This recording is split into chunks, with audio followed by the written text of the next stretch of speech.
Human reproduction और reproductive health. Reproductive health ये दोनों बहुत इंपॉर्टेंट टॉपिक हैं, मतलब इनसे 12th में भी 7 8 या 9 मार्क्स का आता है, 2 5 5 हाँ 12 नंबर का आता है यहाँ 12th में भी। 12th में भी 12 13 नंबर का आता है, और नीट में तो 6 क्वेश्चन आते हैं, 24 नंबर का आता है नीट में, अकेले इससे 24 नंबर का आता है। तो इम्पोर्टेंट टॉपिक है, ध्यान देना। तो ह्यूमन रिप्रोडक्शन मतलब कि यदि हम थोड़ा सा स्टार्ट में बताएं, बेसिक थोड़ा सा, तो जो हमारा रिप्रोडक्शन होता है मतलब कि reproduce new offspring is called reproduction. जो न्यू ऑफस्प्रिंग बनाता है वो रिप्रोडक्शन होता है। अब एक चीज यहाँ पे और जानो, हम पढ़ते हैं स्पीसीज, क्या पढ़ते हैं? आप समझना मेरी बात, मैं एक चीज बता रहा हूँ ध्यान से। रिप्रोडक्शन मतलब होता है प्रोड्यूस न्यू ऑफस्प्रिंग, और जो हमारा रिप्रोडक्शन होता है ये 2 टाइप्स का होता है, एक होता है एसेक्सुअल, एक होता है सेक्सुअल, जो हम लोग 11 में बहुत अच्छे से पढ़े हैं। एसेक्सुअल मतलब कि रोल इन सिंगल पेरेंट्स, और सेक्सुअल मतलब डबल पेरेंट्स। सिंगल पेरेंट्स मतलब कि जैसे गुलाब का फूल होता है ना, आप उसका स्टेम काट के ज़मीन में लगा दो तो नया पेड़ बन जाएगा। नॉर्मली अदरक हो गई, हल्दी हो गए, इनके आप स्टेम को काट के ज़मीन में लगा दोगे तो नया बन जाएगा। तो एक ही पेरेंट्स न्यू ऑफस्प्रिंग बना रहे हैं तो हमारा होगा एसेक्सुअल। जहाँ 2 पेरेंट्स का रोल रहता है, जैसे अपन ह्यूमन बींग्स हो गए और बाकी पता है ना, गाय बैल ये सब, ये हो जाएंगे डबल, है ना। एसेक्सुअल रिप्रोडक्शन मतलब डबल पेरेंट्स। इसका यदि तुम लोगों ने आर्यस विटेकर का क्लासिफिकेशन पढ़े होंगे, जाऊँ क्या उधर साइड?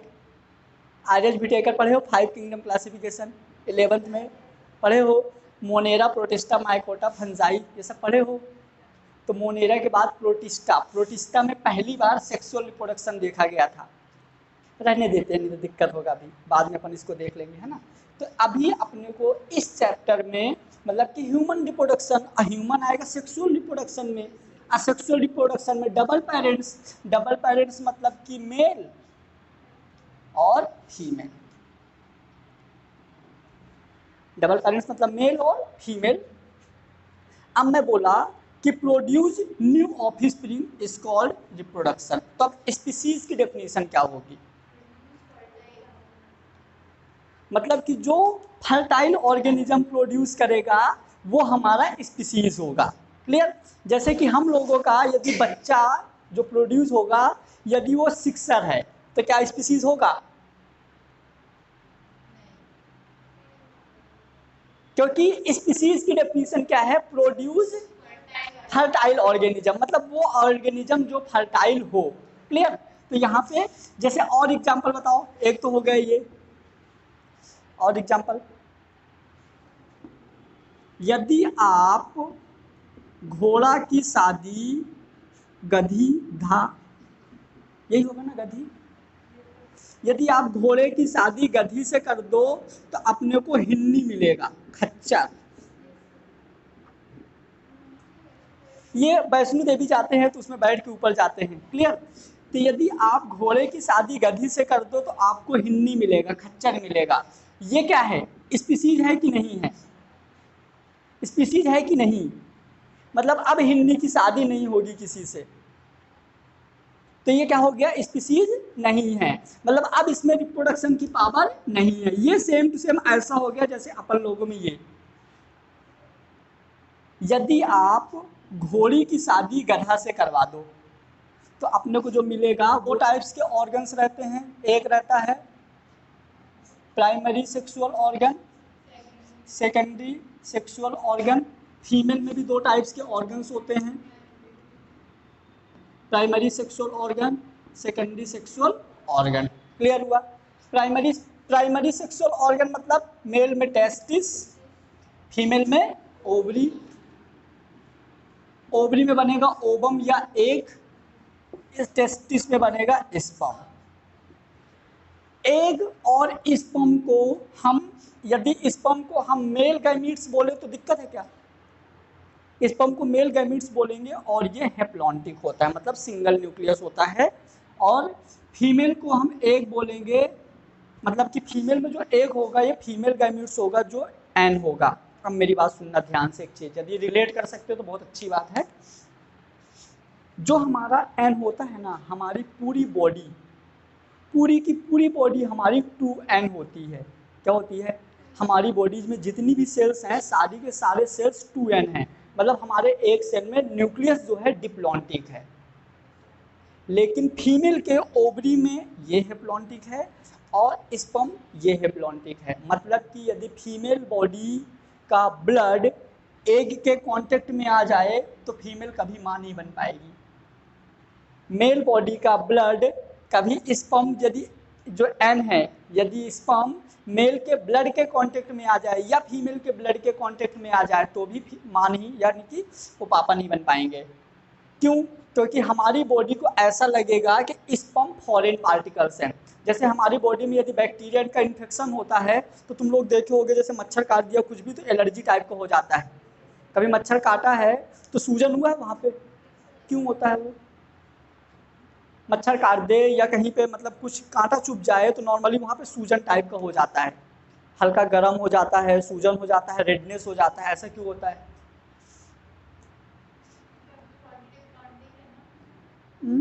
मतलब कि जब बाहर से कोई भी फॉरेन पार्टिकल हमारी बॉडी में आता है ना, तो हमारी बॉडी उससे फाइट करती है, और जब उससे फाइट करेगी तो वहाँ पे कुछ चीज़ें मतलब स्टोर हो जाती हैं। वो मैकेनिज्म हम बाद में देखेंगे। चलो, ये हो गया हमारा सेकेंडरी सेक्सुअल ऑर्गन। अब हम बात करें वो प्राइमरी सेक्सुअल ऑर्गन। अब मेल में सेकेंडरी सेक्सुअल ऑर्गन क्या क्या होते हैं? Penis, vas deferentia, vas deferentia, epididymis. बस। फीमेल में vagina, uterus, fallopian tube, cervix. एक और होती है सेकेंडरी एसेसरी सेक्सुअल ऑर्गन। एक और होता है secondary accessory sexual organ, mammary gland. Clear हुआ? मतलब कि जो प्राइमरी ऑर्गन होता है, प्राइमरी सेक्सुअल ऑर्गन होता है, इसका डेफिनेशन हम ये ऑब्जेक्टिव में आता है, एमसीक्यू में आता है, ये 1 नंबर का। मतलब कि प्राइमरी सेक्सुअल ऑर्गन और सेकेंडरी सेक्सुअल ऑर्गन क्या काम करते हैं? तो जो प्राइमरी सेक्सुअल ऑर्गन होते हैं डायरेक्ट रोल इन फर्टिलाइजेशन, और जो सेकेंडरी सेक्सुअल ऑर्गन होते हैं डायरेक्ट रोल नहीं करते, वो हेल्प करते हैं। ठीक है? मतलब कि ये करता है गैमीट फॉर्मेशन। क्यों? क्योंकि ओवरी में गैमीट बन रहा है एग, और इसके प्राइमरी सेक्सुअल ऑर्गन टेस्टिस में गैमीट बन रहा है स्पर्म। तो जो प्राइमरी सेक्सुअल ऑर्गन होते हैं वो क्या करते हैं? Gamete formation. और सेकेंडरी सेक्सुअल ऑर्गन क्या करते हैं? ट्रांसफर ऑफ गैमेट, है ना, ये गैमेट का ट्रांसफर करते हैं। तो हमारा मेल वाला पार्ट हो गया है। आज हमको पढ़ना है फीमेल वाला पार्ट। मेल वाले पार्ट के लेक्चर सारे पड़े हुए हैं, है ना, तो उनको तुम लोग कंप्लीट कर लेना। आज हेडिंग डाल दो फीमेल रिप्रोडक्टिव सिस्टम। हेडिंग डाल दो female reproductive system. Female reproductive system के ये वाले एक बार नाम बोलो।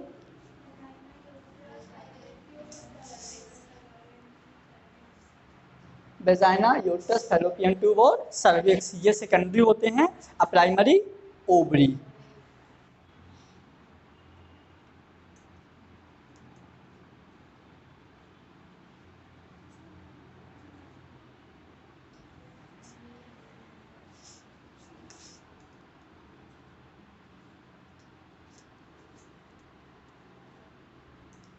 Female sex organ, female reproductive system या फीमेल सेक्स ऑर्गन। इसके लिए कौन सा हार्मोन जिम्मेदार होता है? एंड्रोजन।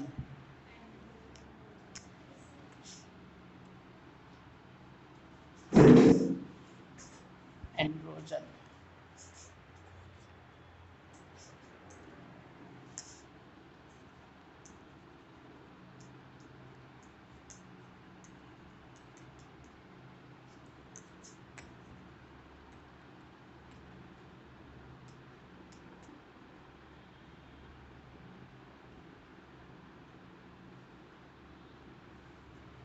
अच्छा, मेनार्क और मीनोपोज पता है क्या होता है? 10th में पढ़े होंगे। मेनार्क और मीनोपोज नहीं पता, सुनो। जैसे मान लो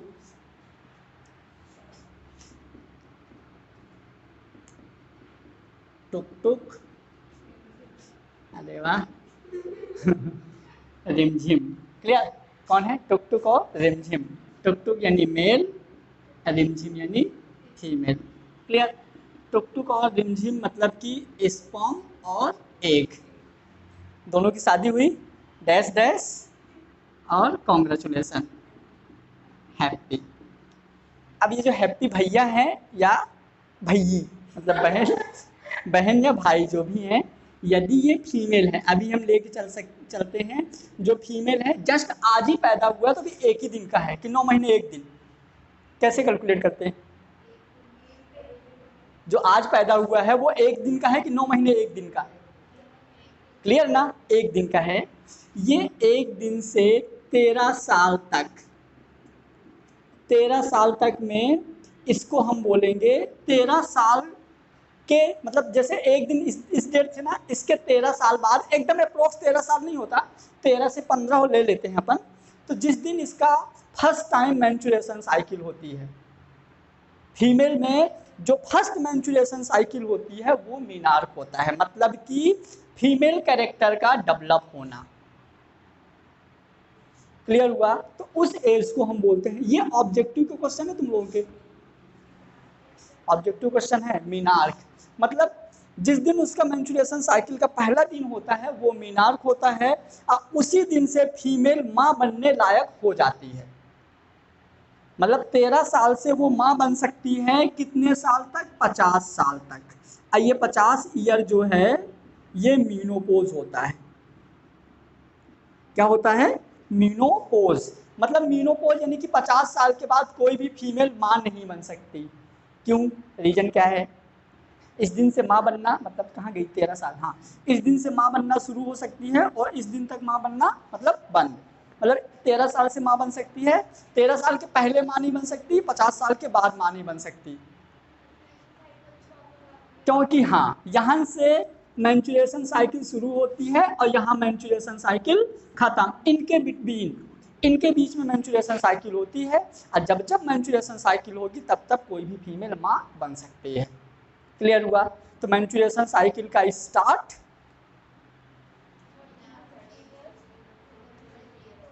मेनोपॉज मतलब खत्म, क्लियर, ऐसा।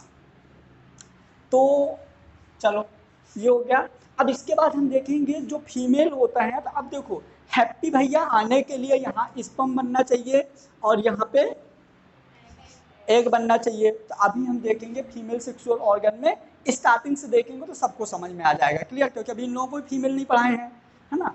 तो हम देखेंगे, अच्छा इसका कैलकुलेशन बताऊं क्या, कि ऐसा क्यों, मतलब 50 साल के बाद ही क्यों, बताऊं क्या इसका कैलकुलेशन? सुनो, चलो देखो, मतलब कि किसी किसी लेडीज में 45 साल में बंद हो जाता है, किसी में 50 साल में बंद हो जाता है, किसी में ऐसे बंद हो जाता है। तो जब मेंस्ट्रुएशन साइकिल चलती है, जो मेंस्ट्रुएशन साइकिल होती है ये नॉर्मली 28 डेज की होती है, नॉर्मली 28 दिन की होती है, और 1 मंथ में एक बाहर निकलता है, 1 महीने में एक बाहर निकलता है। जब कोई भी लेडीज 13 साल की होती है, जब कोई भी लेडीज 13 साल की होती है तो इसकी ओवरी में 500 अंडे होते हैं, कितने? इसका और डिटेल जब हम ओवरी पढ़ेंगे तब बताएंगे, अभी नॉर्मली समझ लो, जब लेडीज 13 साल की है तो इसके ओवरी में कितने एग हैं? 500, हर महीने एक बाहर निकालो, देखो कितने महीने में, कितने साल में एक खत्म हो जाएंगे, निकालो। अच्छा 1 महीने में एक बाहर निकलता है, तो 1 साल में कितने? 12, 12 महीने तो 12, तो कितने साल में 500 निकल जाएंगे? तो 500 डिवाइड बाई 12 करो,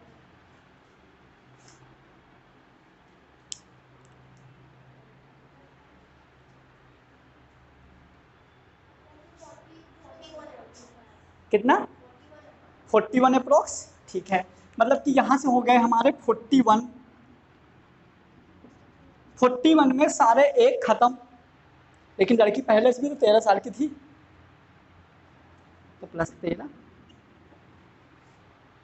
कितने हो गए? 54, 54। तो ये अप्रोक्स वैल्यू है 45, 40 से 50। अब हो सकता है किसी में 500 ना हो, किसी में 400 भी हो सकते हैं, किसी में 450 हो सकते हैं, किसी में 550 हो सकते हैं। ये एक अप्रोक्स वैल्यू होती है, क्लियर। जहाँ इसके 41 यानी कि जहाँ इसके 41 मतलब कि 54 में जहाँ सारे के सारे एक खत्म, तो फिर क्या होगा, माँ तो बन ही नहीं पाएगी, क्योंकि माँ बनने के लिए एग और स्पर्म दोनों चाहिए होता है, तो ये खत्म हो जाता है। इसलिए अभी ये सब बहुत अच्छे से पढ़ेंगे, बस हम तुमको ये चीज़ें, ये दोनों चीज़ लिख लो बस, मीनोपॉज और मीनार्क आएंगे। देखो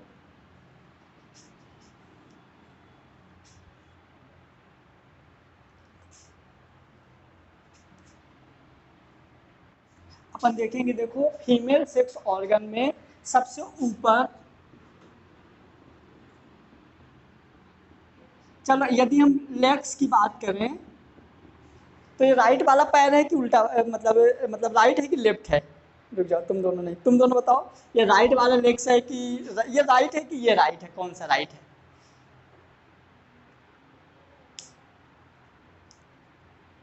इसको राइट लिखोगे कि इसको राइट लिखोगे? ये राइट लिखोगे, लेकिन जब केमिस्ट्री पढ़ोगे तो इसको लेफ्ट लिखोगे, क्योंकि बायोलॉजी में हम लोग नॉर्मली क्या होता है, पेशेंट हमारे सामने बैठ के बात करता है, जो हमारा राइट होता है उसका लेफ्ट होता है। तो हम ऐसे खड़े हैं, यदि हम इसको ऐसे देखेंगे तो ये हमारा लेफ्ट है, लेकिन इसका राइट, क्योंकि वो हमारे सामने बैठा है, क्लियर। तो ये वाला होगा राइट और ये होगा लेफ्ट, क्लियर। अब देखो राइट लेग्स और लेफ्ट लेग्स के मतलब बीच में जहां से फीमेल सेक्स ऑर्गन स्टार्ट होता है वहां पे हेयर्स प्रेजेंट होते हैं और सॉफ्ट स्ट्रक्चर होती है, मतलब हेयर्स भी प्रेजेंट होते हैं, सॉफ्ट मस्कुलर स्ट्रक्चर, एक सॉफ्ट मस्कुलर स्ट्रक्चर्स होती है जहां हेयर प्रेजेंट होते हैं, जिसको हम बोलते हैं मोन्स वर्नेलिस। सॉफ्ट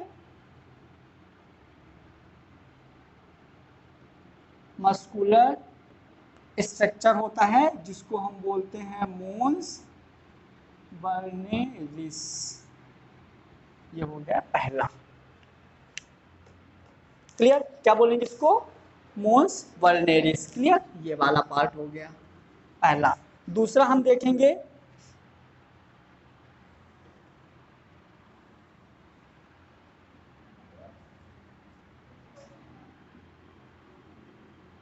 मोन्स वर्नेलिस के बाद हमारा होगा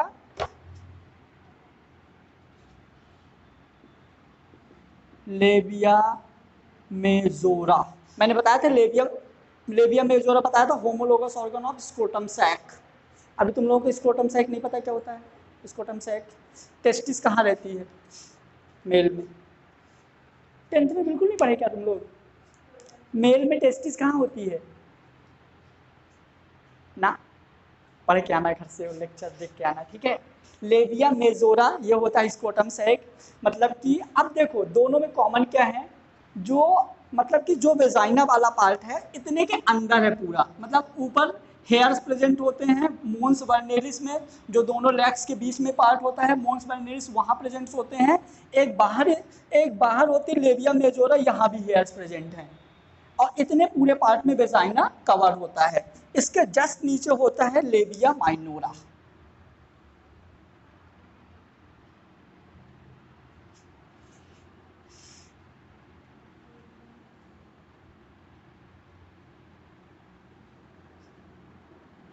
इसके जस्ट नीचे क्या होती है,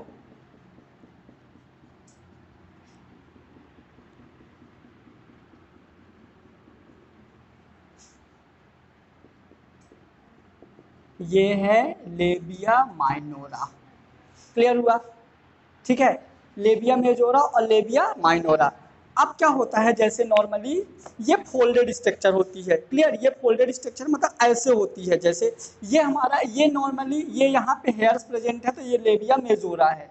क्या है, लेबिया मेजोरा। उसके ऊपर यहाँ पे हेयर्स हैं, यहाँ पे हेयर्स हैं, तो ये क्या है, मोन्स वर्नेलिस। पहला पार्ट ये है, दूसरा पार्ट हमारा लेबिया मेजोरा है, तीसरा पार्ट लेबिया माइनोरा है, क्लियर हुआ।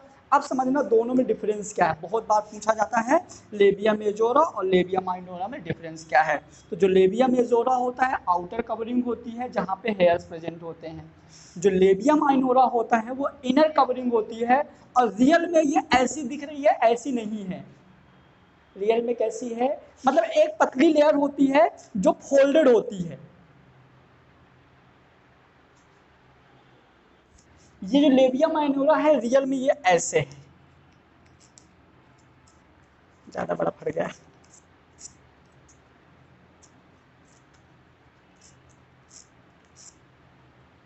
ये ऐसे नहीं है, ये ऐसे है।